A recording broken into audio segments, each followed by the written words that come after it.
পার্শ্ববর্তী দেশ, বন্ধু দেশ, তাদেরকেও চিন্তা করতে হবে যে তাদের যেমন স্বার্থ রয়েছে, আমাদেরও স্বার্থ আছে।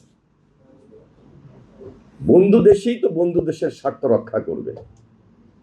আমাদের স্বার্থের প্রতি তারা নজর দেবেন, আমাদের সঙ্গে তাদের বন্ধুত্বের সম্পর্কের অবনতি হোক, এটা কখনো আমরা চাই না। এটা মাননীয় প্রধানমন্ত্রী তিনি সবসময় বলেছেন। এর আগেও যখন প্রেসিডেন্ট জিয়া এই দেশের রাষ্ট্রের দায়িত্বে ছিলেন, তিনি এই তিস্তা প্রকল্প করার ক্ষেত্রে তার যে দৃশ্যমান ভূমিকা ছিল, পরবর্তীতে দেশনেত্রী বেগম খালেদা জিয়া তিনিও আন্তরিক ছিলেন।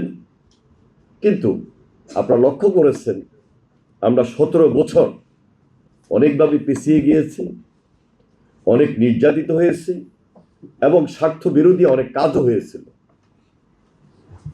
কিন্তু এখন দেশের স্বার্থে, জনগণের স্বার্থে আমাদেরকে এই চ্যালেঞ্জ নিয়েই তিস্তা চুক্তি এবং তিস্তা মহাপরিকল্পনা নামে হোক, অথবা আমরা এই প্রকল্পটাকে বাস্তবায়ন করার স্বার্থে যা যা করা দরকার আমরা সে বাস্তবায়নের দিকে এগিয়ে যাব।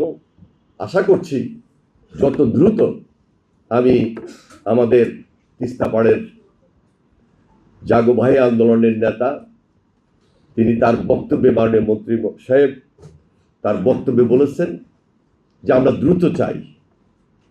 তিস্তা পাড়ের মানুষ হিসাবে আমিও ওনাদের সাথে একসঙ্গেই বলবো যে দ্রুত এই প্রকল্পটি বাস্তবায়ন করা আমাদের জন্য জরুরি, এবং সেটার জন্য আপনারা যারা এই বিশেষজ্ঞরা রয়েছেন, আমরা কিন্তু আপনাদের দিকেও তাকিয়ে আছি। সেই ক্ষেত্রে যদি বাহিরের কোনো দেশের টেকনিক্যাল সাপোর্ট দরকার, ইতিমধ্যে আমরা চায়না গিয়েছি, নেদারল্যান্ডের সাথে আমাদের কথা হয়েছে, অথবা অন্য কোনো দেশও যদি আমাদেরকে এই সাপোর্ট, টেকনিক্যাল সাপোর্ট দেওয়ার জন্য এগিয়ে আসেন, অবশ্যই আমরা সেটাকে সাদরে গ্রহণ করব। কিন্তু বাস্তবতা হলো যত দ্রুত আমরা এই তিস্তা নদীর টেকসই ব্যবস্থাপনা অথবা মহাপরিকল্পনা নামে হোক, আমরা যেন তিস্তা পাড়ের মানুষকে রক্ষার জন্য আমরা এই প্রকল্পটি খুব দ্রুত গ্রহণ করতে পারি।